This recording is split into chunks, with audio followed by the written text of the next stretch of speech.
This webinar series has traced that story, beginning with an overview with inputs from the National Infrastructure Commission, looking downscale to the Oxford-Cambridge arc, which may be something we come back to in today's webinar, looking internationally, and then looking at some of these crucial interdependencies, which are so important for the way in which we manage infrastructure going into the future. So between energy and transport, all of the interdependencies which determine the resilience of infrastructure networks.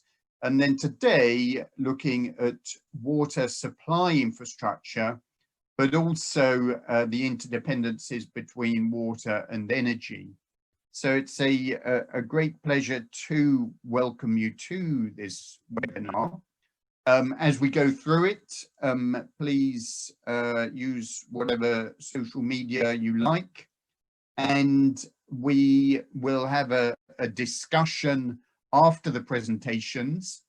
And we will do that by you putting questions in the chat function. And so please start putting your questions in whenever you're ready. And then I will chair that discussion after we've heard from our various participants. It is a great pleasure to welcome those participants. Barney Dobson, now at Imperial College London, who was in my group in the University of Oxford as part of the Marius project, Managing Risk and Uncertainty for Droughts and Water Scarcity, which was funded by the National Environment Research Council, which also made a very big contribution to the national water simulation model that Barney's going to talk about.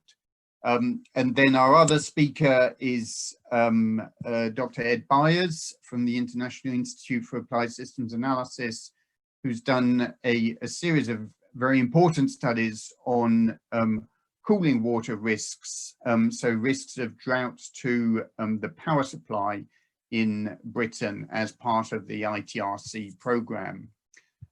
We will hear first, however, from Jean Spencer, who's the independent chair of the National Water Resources Framework Senior Steering Group.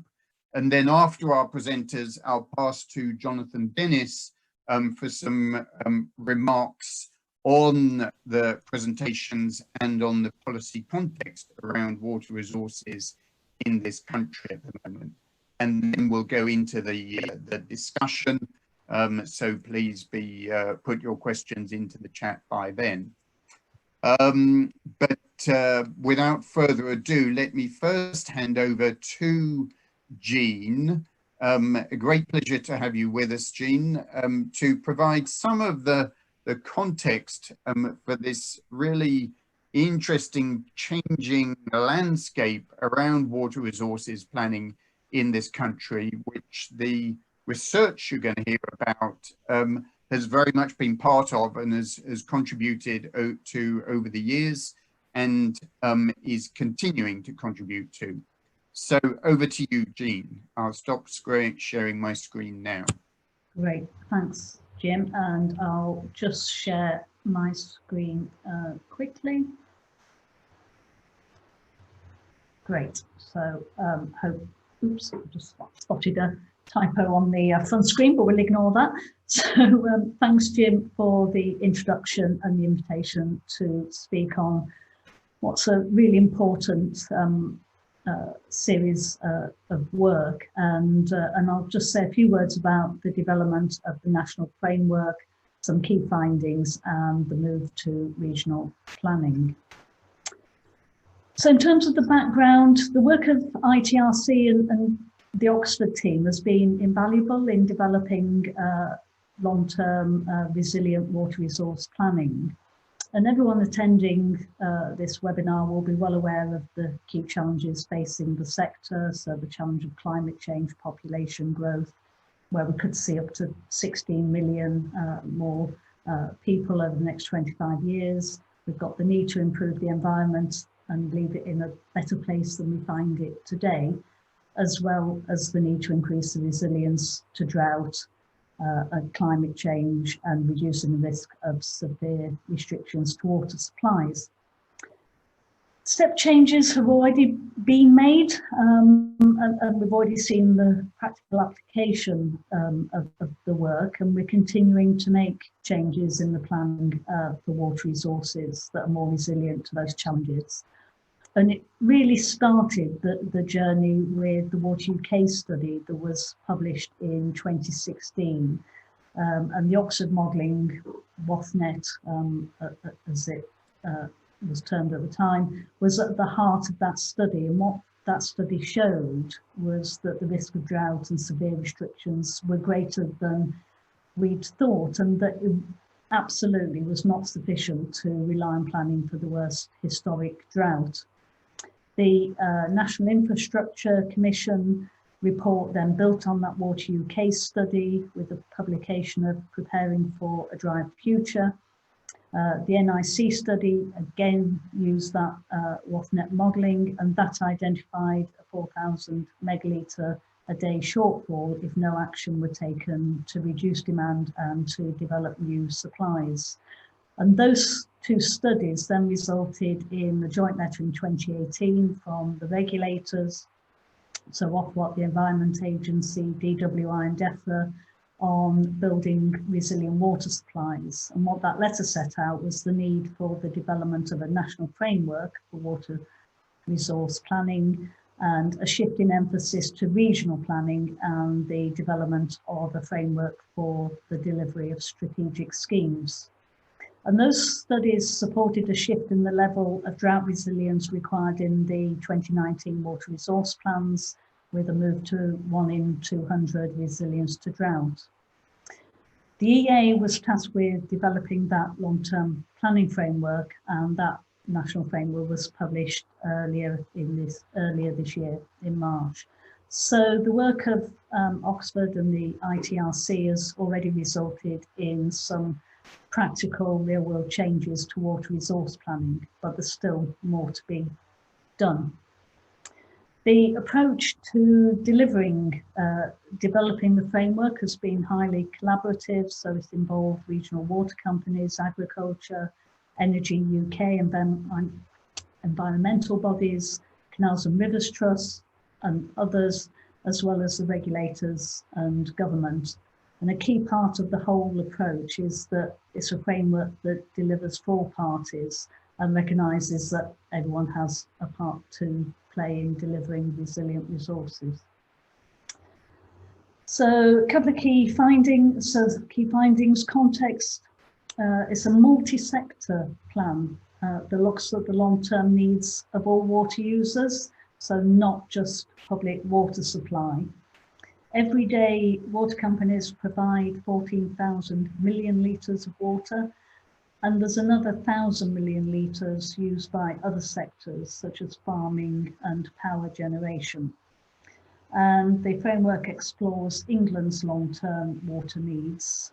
Water is a devolved matter, so it doesn't cover the whole of the UK, but the Welsh Government and Natural Resources Wales have been closely involved given the interconnections. And key to this as well is a greater level of ambition for restoring and improving the environment, and that's at the heart of the study. The starting point for the framework is 2025, so it assumes that the plans, both supply and demand reductions in the current 5-year water company plans 2020 to 2025 are delivered, and if no action is taken between 2025 over the 25 years to 2050, then an extra 3,500 megalitres a day will be needed for public water supply. So that's something around a bit over 1,000 megalitres a day to increase resilience to drought. And there was unanimous support to move to a 1 in 500 year level of resilience. So an increase above the 1 in 200 that will be delivered by 2025. Just over 1,000 megalitres a day to cope with the growing population. something around 720 megalitres a day to reduce abstraction for resilient environment, and actually that could be significantly more depending on how the plans are developed, and 400 megalitres a day to address climate change. And around half of that is needed in the southeast. And those findings are consistent with the Water UK study and the NIC studies, so they're all coming to the same conclusions. And the work also found about 1,300 megalitres a day will be needed for other sectors, so that's about 30% increase on what those other abstractors are taking today, with the challenges differing between the regions and the greatest demand being in the east of England for future agriculture. This also these findings are developed alongside a shift towards regional planning. So there's a clear requirement in the regulations that individual water company plans will cascade from the regional plans, and there are 5 regional groups developing those plans. Each group will produce one plan, so it's looking at addressing the needs of all sectors in the region, looking at the changes to improve the environment, and key in that will be things like chalk streams and wetlands, increasing resilience to drought to 1 in 500. Meeting the needs of the region will require reductions in demand. So water companies have committed to halving the current level of leakage by 2050. It's about working with customers to reduce household consumption. So currently it's about 140 litres per person per day. In the national framework, there's a presumption that will reduce to about 110 litres per person. It identifies the need for new supplies, and that will include resources and new sources and transfers. And there's an expectation that, as I said before, that there'll be a greater level of ambition for improving the environment. And Jonathan will say a bit more about the next steps on this, on the way the plans are being developed at the end of the section.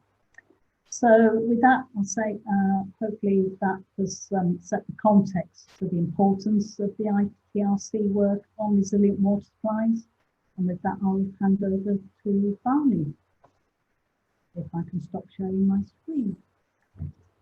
Thanks very much indeed, Jean. That set the scene extremely well. I mean, I would emphasize 2 things. One really is, while Barney is setting up, what a big difference this journey in which we're on has made from looking back. Those of you who are familiar with the water supply will recognize how it was basically done at a company by company level, the water resources planning, and now that the challenges that Jean has referred to is really pushing towards this regional and national strategic approach, and that would is being facilitated by the capacity to create a national picture of water resources to enable stress testing and extreme droughts, and to understand the effect of multiple pressures. And with that, I will hand over to Barney to talk us through the national modelling capability. I see that there are already questions coming up in the chat. We have 81 participants. You're all extremely welcome, and keep the questions coming, and we will deal with those once we've had the presentations. Over to you, Barney.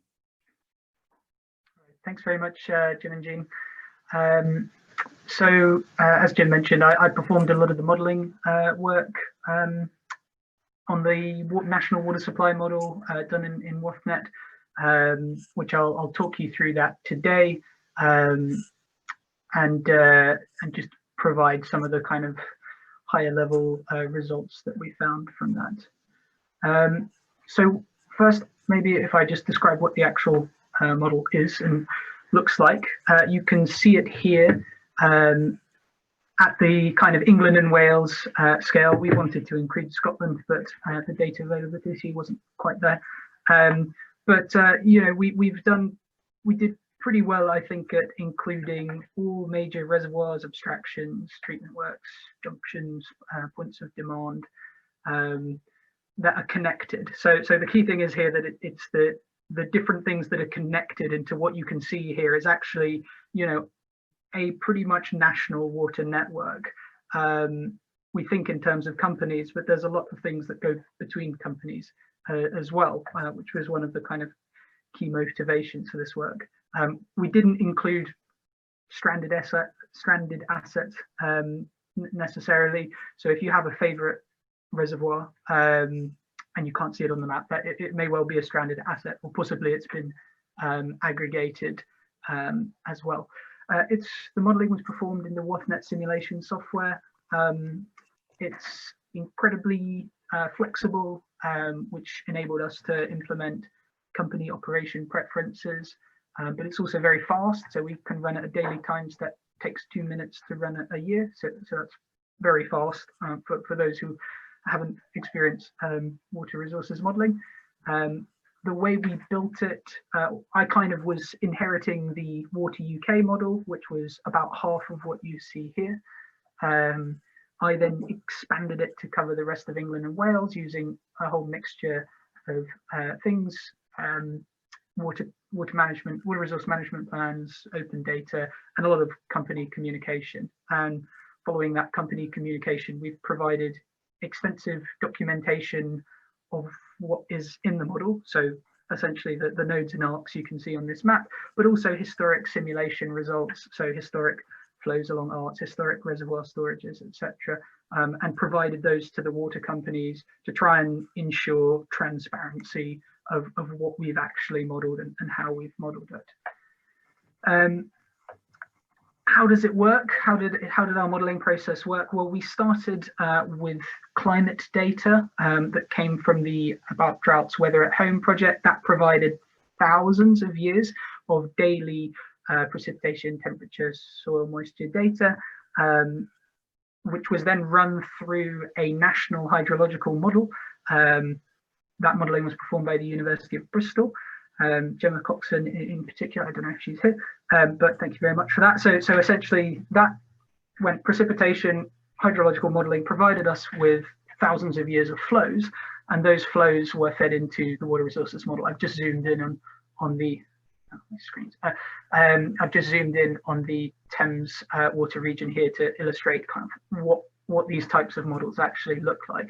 These flows flow into the water resources model. We have things like abstraction rules. So this is the Lower Thames operation diagram that basically tells the model when it can and can't abstract water. We had a rudimentary representation of groundwater, better than just setting kind of deployable output, but not much more sophisticated, but it does link antecedent rainfall and antecedent abstractions with available water on a given day, which is already a bit of a step forward from what is commonly done. And there was validation, not at the kind of national scale we would have liked due to, as you can imagine, numerous data concerns, but there was testing of modeled reservoir behavior against company models, which you can see here is one of them in Thames. So there was a validation of a sort compared against some company models where possible performed. This is just it kind of the same thing, but in a slightly different format. Essentially, I just wanted to highlight how much data is going into all of this. Data goes into models produce outputs, those outputs are used in other models in this massive chain that eventually finds its way into the National Water Resources Model, and that gives us reservoir storages and water use restrictions. And those are the two primary things we analysed. We have a paper on this, which I think we can probably circulate or point to people if they're interested. I'll just go over some of the kind of more exciting results from that paper. So we've got a few maps here. Essentially, this is showing change in various droughts under climate change. So in the left column, we have rainfall droughts. This is essentially the severity of one of those droughts. So on the left column, we have a rainfall drought, middle column, streamflow drought, right column, reservoir drought. I don't think you can call it reservoir drought. It's essentially reservoir levels during dry conditions. And how brown they are is how much worse it gets under climate change. Now we have the top row is by 2050 and the bottom row by 2100. And we're seeing, you know, you're seeing a lot of brown. There's a lot of drying by any metric in any location around the UK.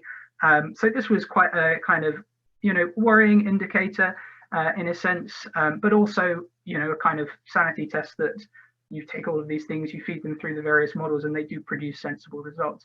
To give a kind of better idea of impact, something that's a bit more tangible perhaps, because we have a water resources model, we include level 1 and 2 restrictions. So that's things like hosepipe bans. And again, you see on the y-axis here, it's probability of a hosepipe ban or standpipe use occurring. And on the x-axis, it's the severity of that. We see it in historic conditions and in our kind of baseline ensemble, it's about the same. But as we go by 2050 and again by 2100, we're seeing the probability of water use restrictions double and then double again, which is not necessarily the most encouraging picture. Those are the headline results. There's some other things that I thought we should bring attention to, which is just the type of modelling that's been done with water in ITRC. So there's things like population growth, looking at impact of population growth on shortage restrictions, testing out various sets of options. This paper focuses on options in the Thames region, but we have and will be continuing to do optioneering at a national scale. Oh, sorry, I'm running out of time, so I'll skip that one. And one of the key things when you're talking about these large suites of available options that, again, we have been looking at and will continue to look at a national scale is the sequencing of options, because that's really critical at managing costs. I'm going to pass over to Ed, who's going to talk to you a bit about the interaction between water use and electricity supply. Thanks, Barney. Yeah, so very quickly, been looking over this for a number of years in ITRC. When we started looking at this, at least from the research perspective, there wasn't a very good understanding of how much water was used in the sector and across the UK. You can see almost a third of, this is from Environment Agency data, almost a third associated with electricity supply. Although it turns out that the vast majority of this is really related to abstractions from hydropower, but a smaller amount and very important related to thermal power generation, basically like coal power plants, gas plants, and biomass. Important to note that though, often due to the cooling system at these thermal power plants, the consumption is quite high, often 60%, and as more plants move to closed loop cooling, this will increase. Next slide, please. And click again. So a study we did a few years ago that was using, combining both government energy scenarios to 2050 and also some ITRC scenarios to calculate, well, how much water can we expect the electricity sector to be using in the future? And this depends on the electricity mix and how that changes with time, what technologies we're using. And the findings are really quite clear. If we go and develop an electricity system with high levels of carbon capture and storage attached to coal and gas plants, we can expect the freshwater demands to increase. Obviously, if these plants are based on freshwater locations, they could also be at the coast.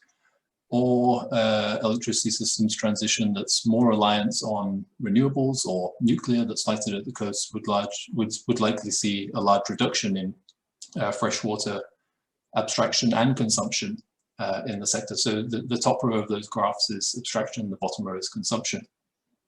Important to note also, current understanding, although there's a lot of debate about this, that carbon capture and storage plants will require more water than conventional power plants, and it's likely that they will be situated in clusters So this means that water demands will be more concentrated in a smaller area, so possibly important for those catchments. Next slide, please. Another question, though, is not so much about the quantity, but really about the variability of water supply. So using consistent frameworks such as that Barney has presented with the weather at home climate data and also the Decipher hydrology, we wanted to understand how low flows and droughts may impact the availability of thermal power plants and possibly determine what impact this might have even on electricity prices. To do this, click please. One thing we need to understand is also how the demand changes. And so we calibrated a model that estimates electricity demand based on the weather. Click please. We needed to understand the water availability in the rivers, environmental flow requirements, and this is ultimately what determines water availability at a power plant if they're allowed to abstract during low flows. And we combine these two, click please, to understand how this impacts on the electricity supply. So we developed supply curves, taking into account different scenarios of renewables generation. This is quite important. Click again, please. When we bring these two together, you can determine basically in a baseline case, well, what would be the electricity price with no droughts, and then you run your drought scenarios, and when power plants are unavailable, this needs to be replaced by another power plant, which is likely more, which will be more expensive. And so what is the impact on the electricity price? Click please. And so final slide. In the baseline conditions, you would estimate that approximately for almost all the power plants, they're unavailable about 4% of the year, and you can see on the map that they're all about the same. And the impacts on electricity prices in the order of about 50 or 60 million pounds per year, and this likely happening in the late summer. Under climate change scenarios, click again, please. Then we see how it plays out is quite interesting because obviously drought impacts in different locations. And so there's a bigger variation. In the bottom left, you see that some power plants may be unavailable in the order of 10 or 12% of the year, others are less impacted. Now, important to consider that these are kind of annualized averages, and so this would actually be more severe in the very dry years and less severe in the wetter years. You can also see on the map in the center bottom, some of those dots are more red than others, and so some locations more impacted by others. And in the bottom right, we can see that I guess when these events would likely happen is prolonged, so it starts in the middle of summer, but we could see the possibility of these impacts being experienced in the early winter, just when electricity demand starts to increase again. And the impacts of these really, under a more extreme climate change scenario, expected to be at least double of the current situation, so in the order of about £100 million per year. So I'll leave it at that and hand over back. Thanks. Thanks very much indeed, Ed, and also to Barney for running very quickly through an enormous amount of work on the national system simulation. It's now a great pleasure to welcome Jonathan Dennis, who is Principal for Policy and Analytics in the Regulators Alliance for Progressing Infrastructure Development, RAPID, and Jonathan comes there from the Environment Agency. Welcome, Jonathan. An opportunity to provide us with an update on the current policy context and some reflections on what you've just seen and heard. Thanks, Jim. Yes, so I led on the development of the Water Resources National Framework in the Environment Agency, and as Jim said, I'm now in RAPID, with the Regulators Alliance for Progressing Infrastructure Development. And first, a little bit about RAPID. It's an organisation that was set up to support the development of water supply infrastructure by addressing barriers, particularly to joint schemes. We have a programme that was set out in the Ofwat final determination with 17 water resources schemes in it, which will help meet the water needs set out in the water resources national framework. And we're working very closely with the 5 regional groups that now cover England, with links into Wales, and with regulators to make sure that we have timely delivery of the infrastructure we need.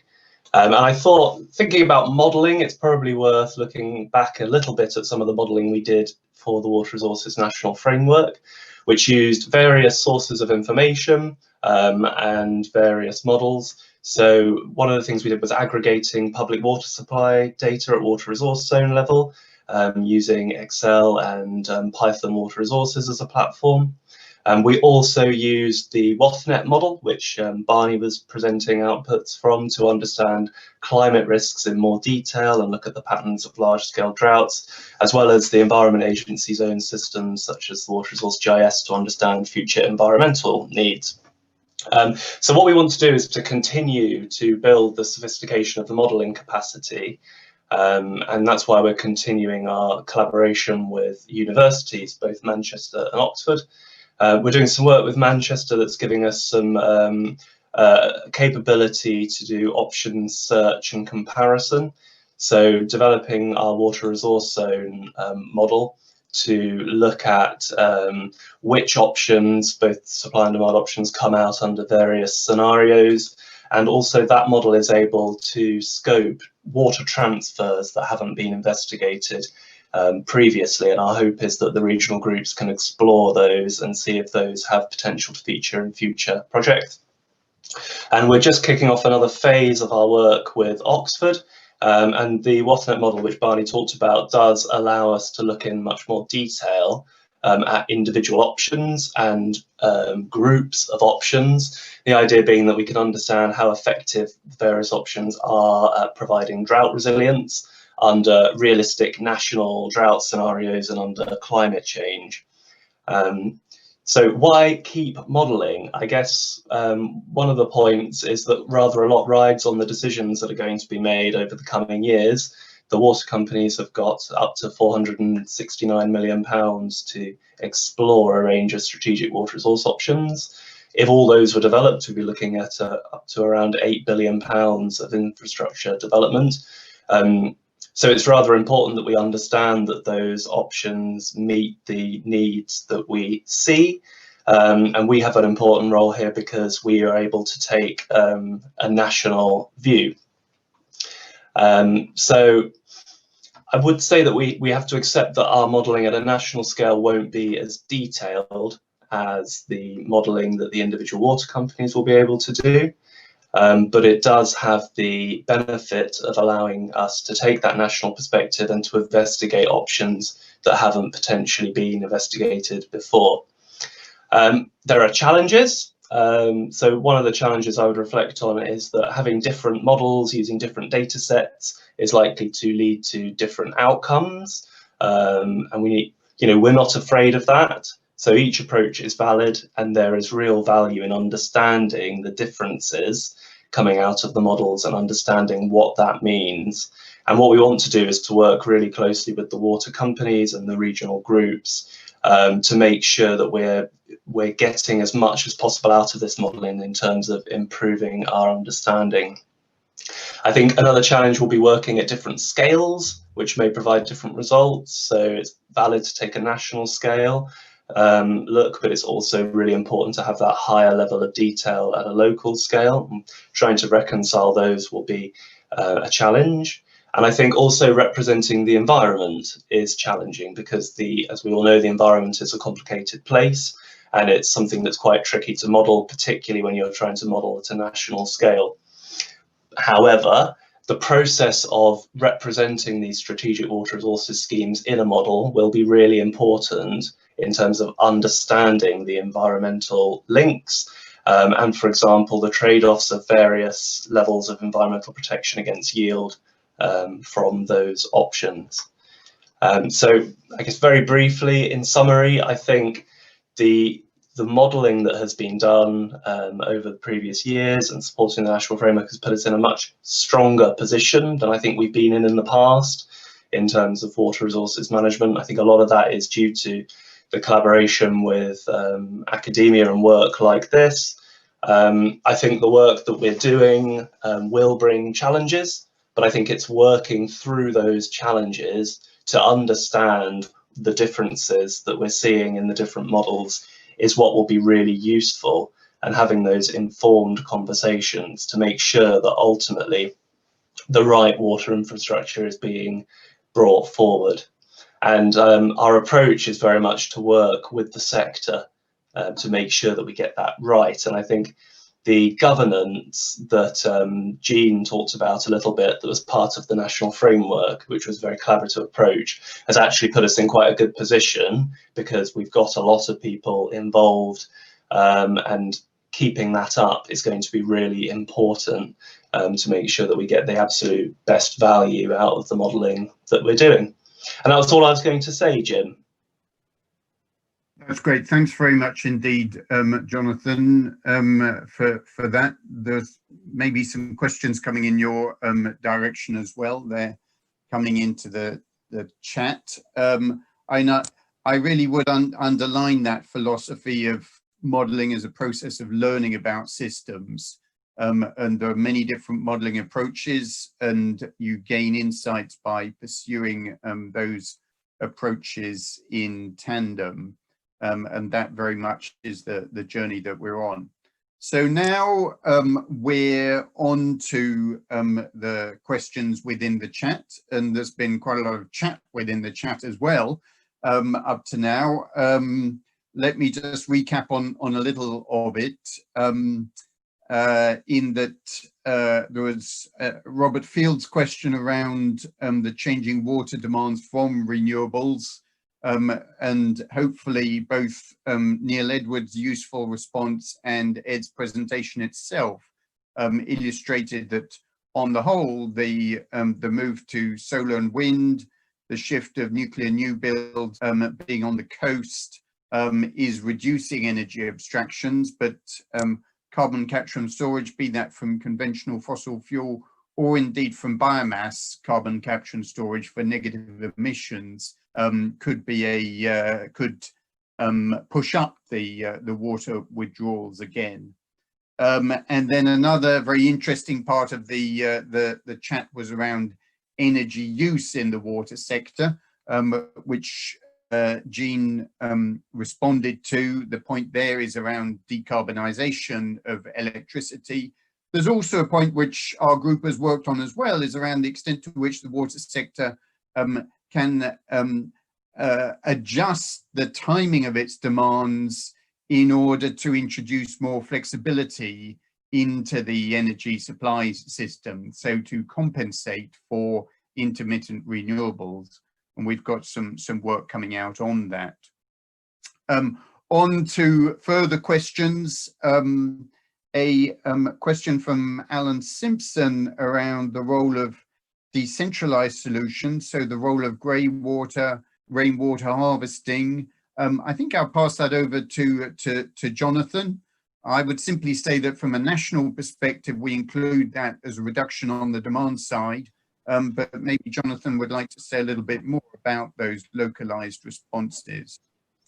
Yeah, I would say absolutely can play part of the solution. I think where those options come into their own is where we have areas of new development coming through. If you have a big focused area of new development, it's much easier to build in those sorts of large scale grey water or rainwater harvesting. I think historically there's been quite a lot of research on retrofitting the systems, which I think is quite a lot harder to do well and harder to make cost effective. But I think the real potential is particularly in those new areas of development. So absolutely, I think that should be part of the solution. And if I could just build on that as well, and hello to Alan, if it's the same Alan I used to work with at Anglian. I think it's also where building regulations could really help, because I think there needs to be incentives on developers or requirement on developers to look at those new innovative solutions. And Jonathan's right that developing greywater and rainwater harvesting at development scale should be economic. It's not at household scale, but it does need incentives for developers. Yeah, I would just add, I think there was actually a recent report that perhaps from Waterwise on greywater and rainwater, which is really interesting, and I think has changed some of the previous assumptions where there'd previously been concerns about the overall carbon impacts of some of these systems, which seems to be changing slightly. So that would be worth having a look at. Great. We'll come to Liv's question in a moment in relation to intercompany, interbasin transfers. But I wanted to pick up on, I think, some overlapping questions we had from Sue James around the need for a integrated land use planning framework, and from Nicholas Falk in terms of looking at interdependencies not only between water and energy, which we've already talked about, but also in relation to food and housing. Now, Nicholas was actually with us at the webinar where we talked about the ITRC's work on the Oxford-Cambridge Arc, where we've been doing a large number of possible land use scenarios and understanding what that implies for demand for infrastructure services like water supply. But maybe I will pass back to Jonathan and Jean to grapple with these questions of how we join up water with questions of agricultural abstractions for food and land use for housing. Jean, shall I start? Yeah, you start. I'll start. So I think this is a really important area, and it's one of the things that the national framework did introduce, because I think the previous reports that have come out in this area have tended to focus on public water supply, whereas the national framework had a focus on that, but also brought in the needs of other water users and those that abstract water directly, and agriculture being a particularly significant one. And I would point to some of the work that's going on in Water Resources East at the moment on this, where they are really looking to join up planning on with the public water supply and with the agricultural community, and looking to develop shared infrastructure which can bring much broader benefits. So they're looking at all sorts of exciting things in Water Resources East in particular. It was something that we were really keen to see come forward in the national framework. And it's also something that we're trying to help facilitate in RAPID, because we're doing some work looking at what some of the regulatory barriers are from actually joining up planning regimes and how we can address and remove those barriers as best we can. So I'm afraid I don't have the kind of the solution to it, but I could certainly see that we're moving to that sort of approach, particularly in some of the work that's going on in Water Resources East. And I think there's a lot of value in joining up even more. Jean, do you want to have anything to add to that? I think the only other thing I would add is that we do have a real opportunity with the development of the ELMS, the Environment Land Management System that will replace Common Agricultural Policy. And what we'd hope to see is that there are incentives in that for agriculture in the management of water. So I think that is really important. It is challenging, though, to understand those future agricultural needs, because that land ownership and so on is very disparate. So we are working very closely with the NFU and CLA, Countryside Land Association. And it is difficult because of the number and because it's so disparate in terms of that land ownership. Yeah, thanks, Jean. And related to this, actually, we have a question from Donna Murray at WRC around whether environment and water constraints will limit housing development.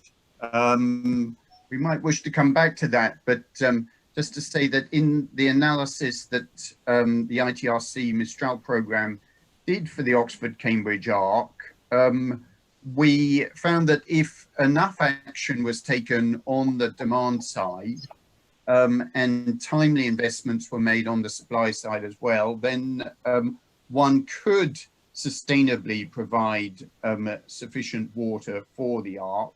And also one could build in nature networks whilst enabling housing development in the ARC. So it can be done, but it depends on how you do it, and it depends on the sequencing and timescales over which it's done. Let me now pass to Liv's question around cross-company transfers. And actually, I think I'll pass to Barney to comment on that briefly, because that's really been one of the very powerful parts of the analysis that he's for ITRC. And then Liv specifically directed this question to you, Jonathan, as well, more from a prioritization perspective. So I'll pass to you once Barney has spoken, if that's okay. That sounds good. Thanks, Jim. Thanks for the question, Liv.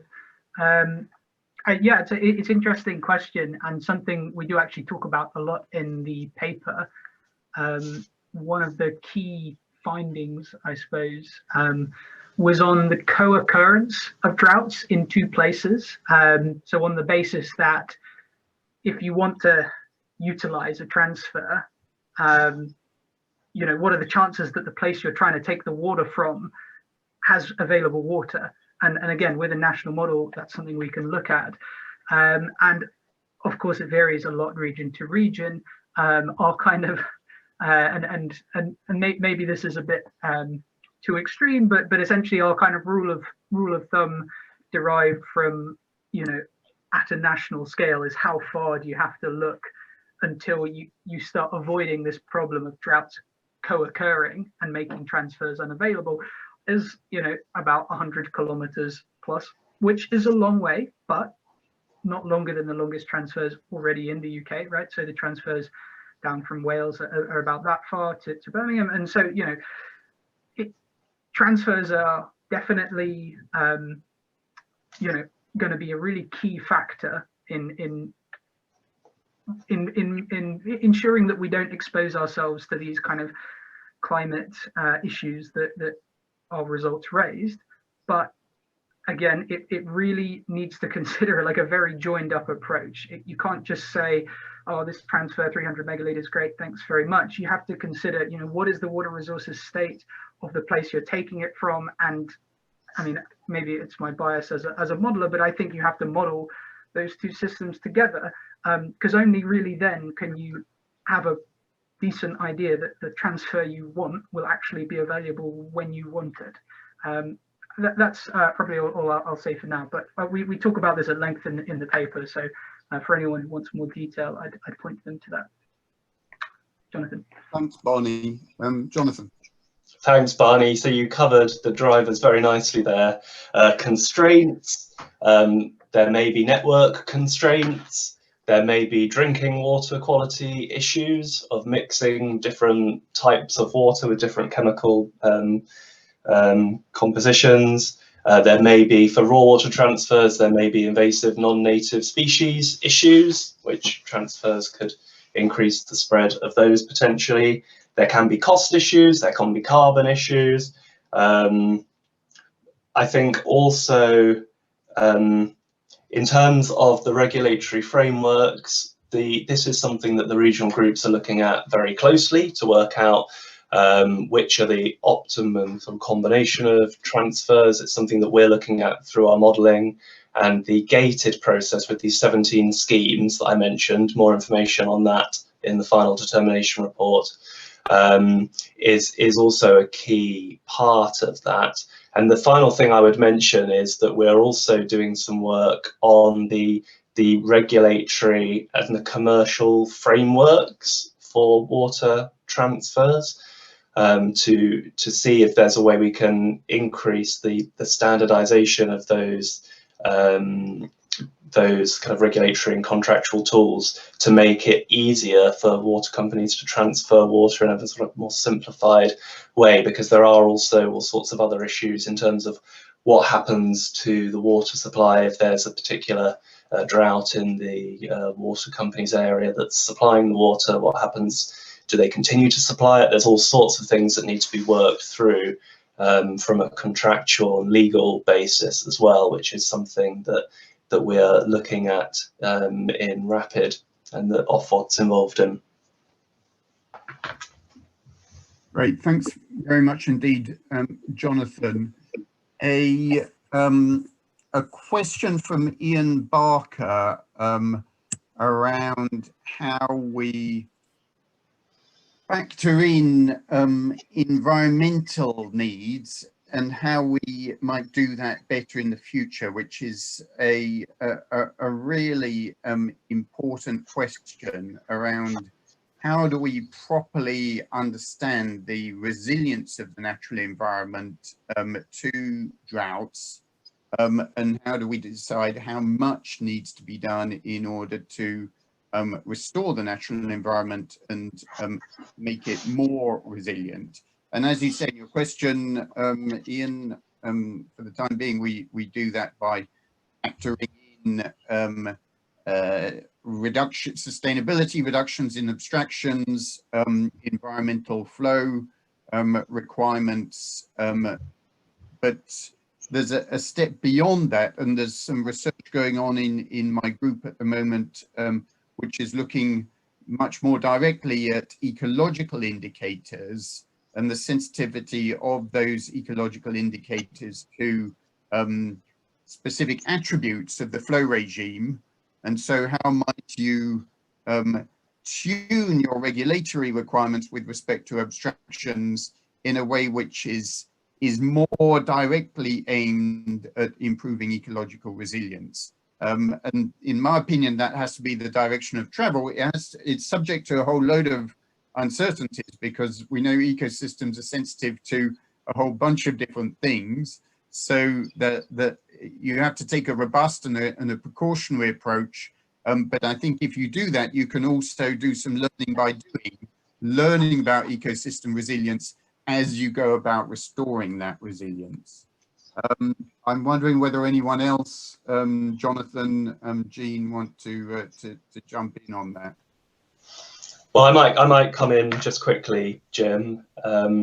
What I would say is through the regional planning, one of the things that we're trying to do is change the way we're planning for the environment by taking a much longer term view.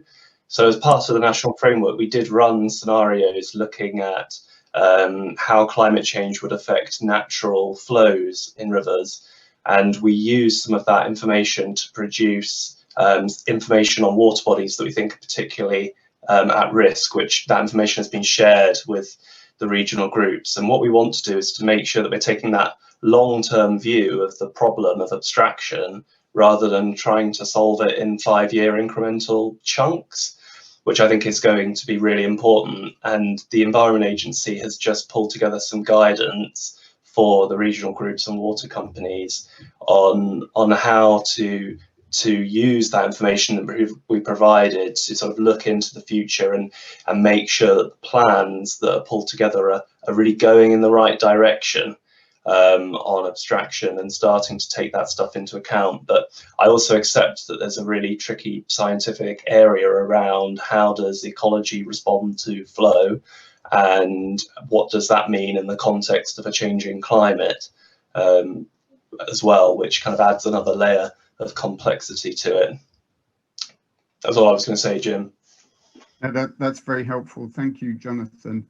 A question from Matt James, which is very close to my heart, which is around the use of bulk volumes, numbers like deployable output in dry year annual averages within water resources planning. And I agree with you, Matt, that is a very blunt instrument, and that is why I've been arguing for a long time, and I think we're there now in a sense.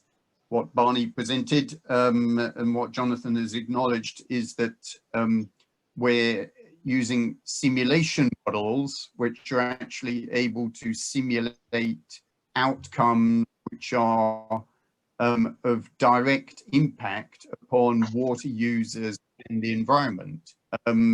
So those bulk numbers you're talking about, I think, are an approximation. What we need to be talking about is what are the outcomes which people value, which are avoiding water shortages, avoiding harmful environmental impacts, and using those numbers as a means of comparing schemes and evaluating relative to one another.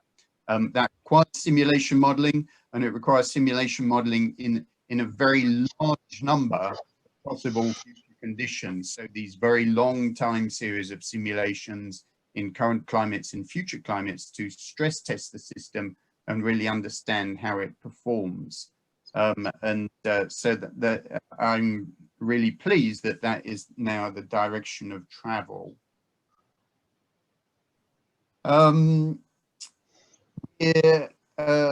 Keep the questions coming.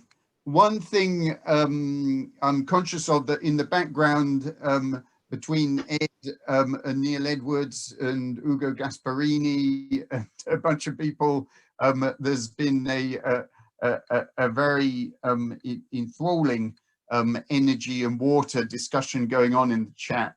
Ed, is there anything you'd like to sum up or say on this question around interdependencies between energy and water? Sure, thanks, Jim. Yeah, always good discussions in the chat. I think just kind of reminded me of previous things I thought about in the past, actually, and it's a very tricky topic, actually, valuing, let's say, damages to the environment or the value of ecosystems, and we really see this comes to a crux with the energy sector because it's such a critical sector, and actually the amount of money involved in supplying electricity is so massive that basically what Neil, I would say, if I could summarize, was suggesting was that, or is an option, yeah, is that if power plants can't generate because of environmental flows, it may actually be an alternative, is that you could pay damages to keep the power plant on because the amount of money involved in electricity supply is so large. Now, obviously, it's very controversial in terms of valuing nature and ecosystems, and very difficult to do also. And how would it change through time with climate change? But it's I would say with sectors that are involved with massive amounts of money, it's there's a different perspective on kind of valuing these ecosystem services. But this is, yeah, it's a big discussion, and there's not really a clear answer on how to do it.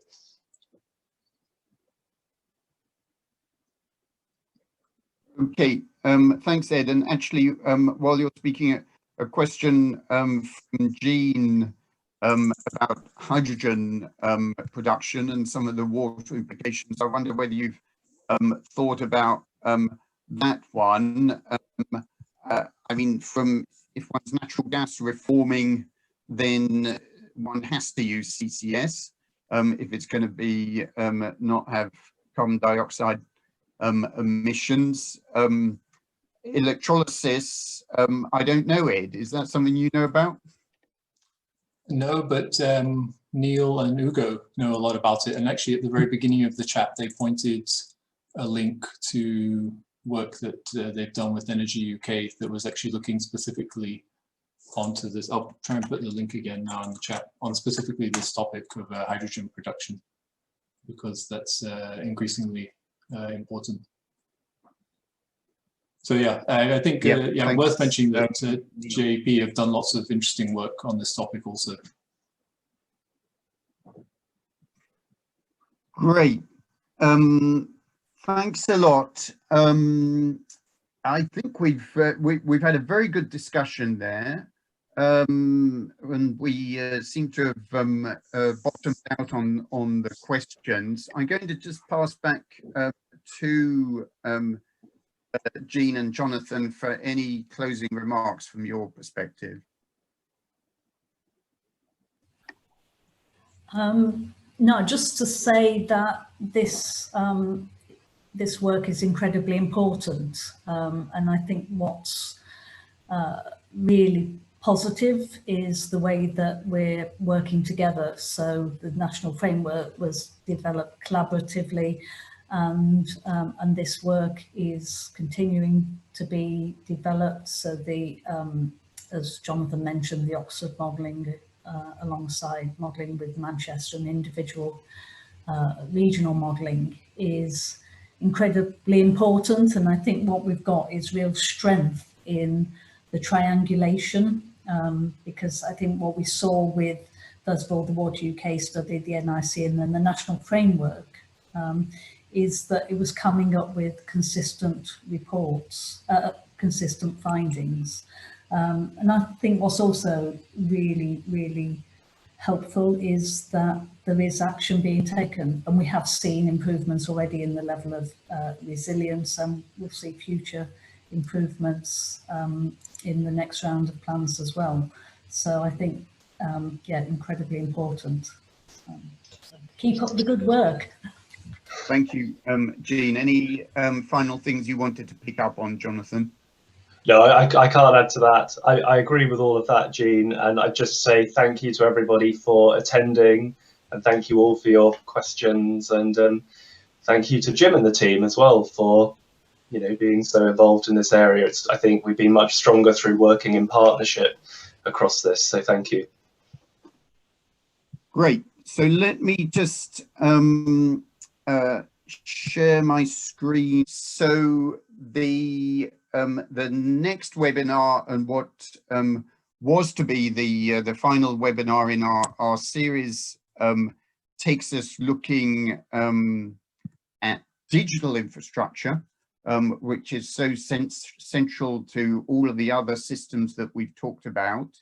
And we will hear from Ed Orton, who led on this work within the ITRC program. And then Ed has assembled a very interesting transatlantic panel of digital infrastructure experts, and will be presenting on analysis of the rollout of full fiber to the premises, and the transition to 5G, and how within the ITRC program we managed to model those processes both in the UK, and indeed Ed has scaled this up and has built capability to model digital connectivity all around the world. So please join us for that. And as I mentioned at the first webinar, the ultimate destination for all of the NISMOD analysis that you've seen in these webinars is on the Daphne system, the Data and Analytics Facility for National Infrastructure.